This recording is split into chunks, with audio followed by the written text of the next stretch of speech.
a remake of a beloved and iconic classic released over a century ago. An unprecedented level of hype around the horror movie. An overrated title that highlights the state of modern-day horror. I'm Pedro from Vinyl N Celluloid, and this is my review of Nosferatu. I once bitten, twice shy, baby. I once bitten, twice shy, baby.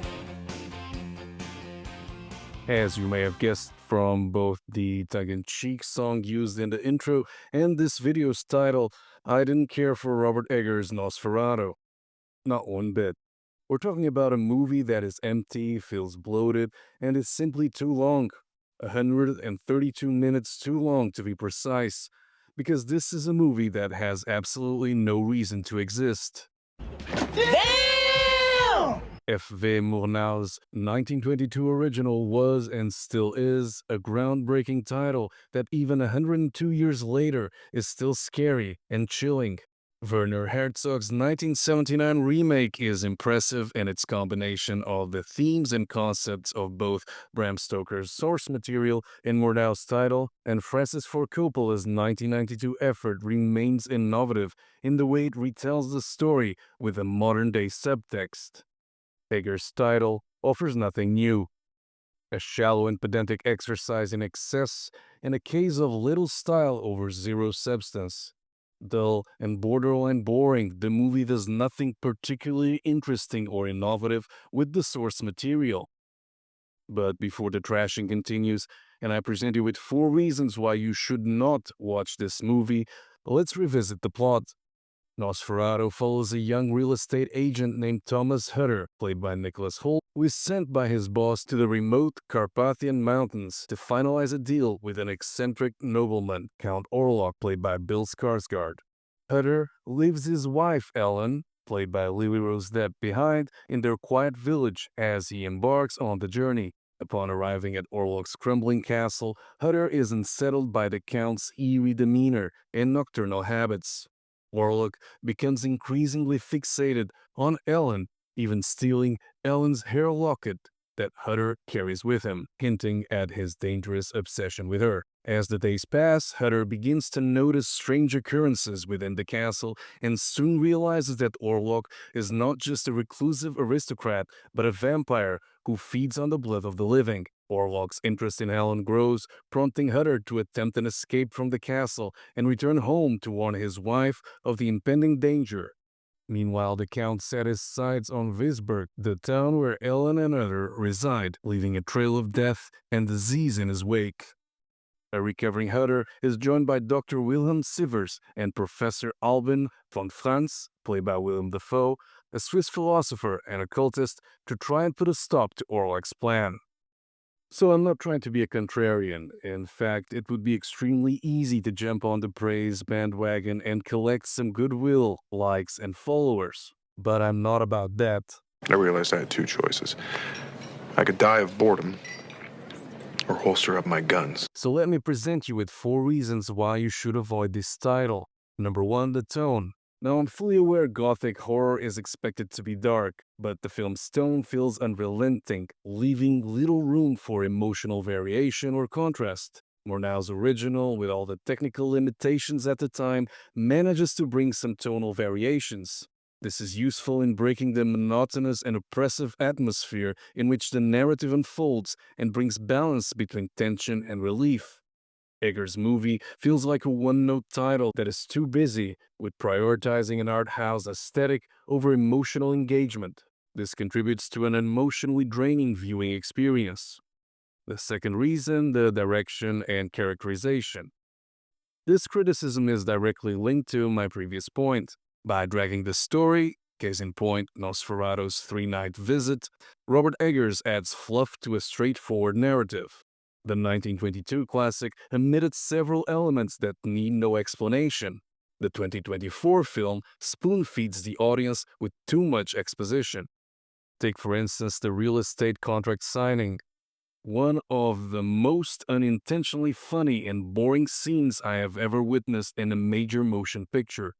Furthermore, for an art house horror entry, or an elevated horror movie, the title is heavily reliant on cheap jump scares and gore, something the original didn't require to be scary and effective.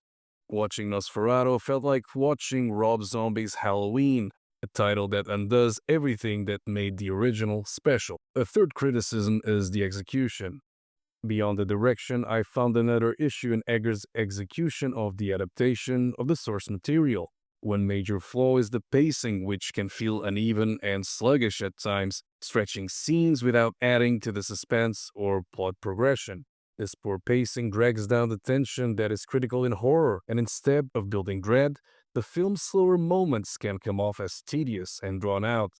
Another point of weak execution lies in the character development. Key characters lack depth or motivation, making it extremely difficult for audience members to care about their fates or even become emotionally invested.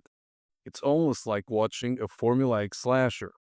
As a result, the horror elements feel more detached rather than intensifying due to the empathy with the characters. Oh, and another thing, if you're going to keep the villain's appearance a secret and part of a major marketing stunt, make sure it's worth it. The first time I saw Count Orlok's face, boasting the most hilarious mustache ever, I thought I had sleepwalked into the wrong screening and was now watching a hybrid of Jim Carrey's Dr. Robotnik from the Sonic series and Cynthia Erivo's character in Wicked. And finally, the fourth and final reason not to watch this movie is the acting. Rich in melodramatics, the acting is very poor, even when you account for the theatrics one would expect from a period piece. The main pain point? Lily Rose Depp's acting. Possibly the worst thing Johnny Depp has been involved in. And mind you, I've seen The Tourist. She isn't playing Ellen, but rather playing the Blob in the sense that she creeps and leaps and glides and slides across the floor, right through the door. Depp's Ellen is a laughable Linda Blair stand-in with hints of Danny Torrance from The Shining. Every sentence she utters hints at the creation of a campy black hole that threatens to chew and swallow the whole scenery in a matter of seconds. By the time Depp's Ellen has her seventh seizure, I almost fell asleep and considered leaving the movie theater. Nicholas Hoult and Aaron Taylor Johnson are decent, but Bill Skarsgård isn't half as menacing as he should have been.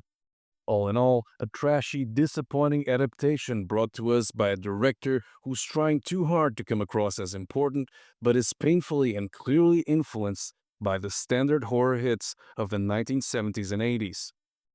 You know, Homer, it's very easy to criticize. Fun, too. There are some minor points worth praising in Nosferatu.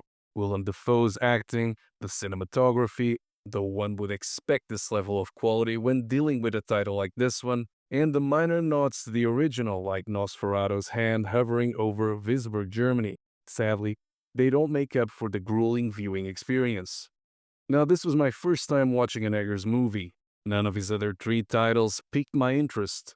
But after Nosferatu, it becomes clear that the director belongs in the pantheon of overrated modern-day directors whose praise makes my eyes roll.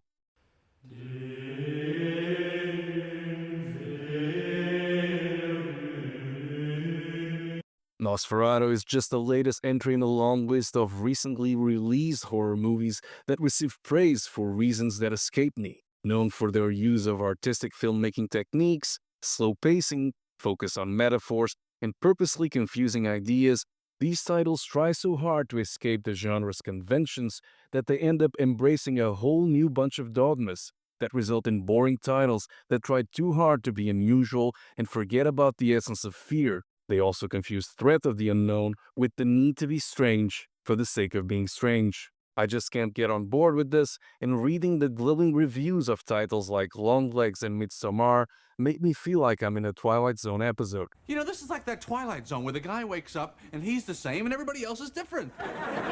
Which one? They were all like that. So I can only recommend this title to four groups of people. Former and current gods who love Tim Burton, people who found a remake of Salem's Lot fascinating, Funko Pop buyers who don't want to miss the chance of reaping likes and goodwill by pretending they are into German expressionism, and millennials who feel the need to get over the pain of Twilight. But hey, not everything about this movie is bad. At least we didn't have to endure the movie's 3-hour cut.